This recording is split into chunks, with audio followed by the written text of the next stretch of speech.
നമസ്കാരം. Third eye ന്യൂസിലേക്ക് സ്വാഗതം. സംസ്ഥാനത്തെ മന്ത്രിമാർക്ക് ആരോഗ്യം തീരെയില്ല. മിക്ക മന്ത്രിമാരും ഗുരുതര രോഗത്തിന് ചികിത്സ തേടുന്നവർ, അതും സ്വകാര്യ പഞ്ചനക്ഷത്ര ആശുപത്രികളിൽ. ആരോഗ്യ സംരക്ഷണത്തിൽ സർക്കാർ ആശുപത്രികൾ നമ്പർ 1 എന്ന് വീമ്പിളക്കുമ്പോഴും ഇവർക്കാർക്കും തന്നെ സർക്കാർ ആശുപത്രിയെ വിശ്വാസമില്ല. അതുപോലെ മുഖ്യമന്ത്രി മുതൽ ധനമന്ത്രി വരെ ചികിത്സയ്ക്കായി ലക്ഷങ്ങൾ കൈപ്പറ്റുമ്പോഴും ഒറ്റ മന്ത്രിമാർക്കും ഹെൽത്ത് ഇൻഷുറൻസ് ഇല്ല എന്നതും പരിതാപകരമാണ്. വിദ്യാഭ്യാസത്തിന് സർക്കാർ സ്കൂളുകളും ആരോഗ്യരക്ഷയ്ക്ക് സർക്കാർ ആശുപത്രിയുമെന്ന് പരസ്യം ചെയ്യുന്ന സംസ്ഥാന സർക്കാരിലെ എത്ര മന്ത്രിമാർ സർക്കാർ ആശുപത്രിയിൽ ചികിത്സ തേടുന്നുണ്ട്?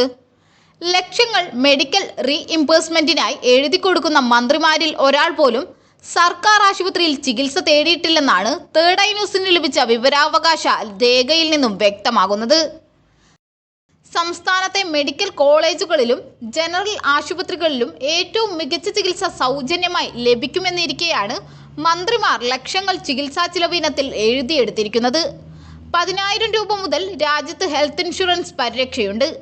ഈ 10,000 രൂപയുടെ ഇൻഷുറൻസ് പോളിസി എടുത്താൽ ഒരു വർഷം സുഖമായി സ്വകാര്യ ആശുപത്രികൾ ചികിത്സ ലഭിക്കുന്ന സംവിധാനം രാജ്യത്തുണ്ട്.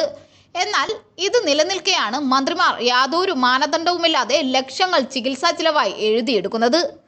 സർക്കാർ മെഡിക്കൽ കോളേജുകൾ അടക്കമുള്ള ആശുപത്രികളിൽ പനിക്കുള്ള ഗുളിക പോലുമില്ലാത്ത സാഹചര്യത്തിലാണ് മന്ത്രിമാർ ലക്ഷങ്ങൾ ചിലവഴിക്കുന്നത്.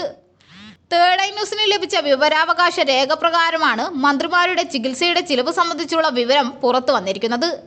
വിവരാവകാശ നിയമപ്രകാരം ലഭിച്ച മറുപടിയിൽ കഴിഞ്ഞ 3.5 വർഷത്തിനിടെ ഏറ്റവും കൂടുതൽ തുക ചികിത്സയ്ക്കായി ചിലവഴിച്ചവരിൽ മുൻപന്തിയിൽ മുഖ്യമന്ത്രി പിണറായി വിജയനും മന്ത്രിമാരായ കെ കൃഷ്ണൻകുട്ടിയും കെ ശിവൻകുട്ടിയും അഹമ്മദ് ദേവർകോവിലും മുൻ മന്ത്രി ആന്റണി രാജുവുമാണ്.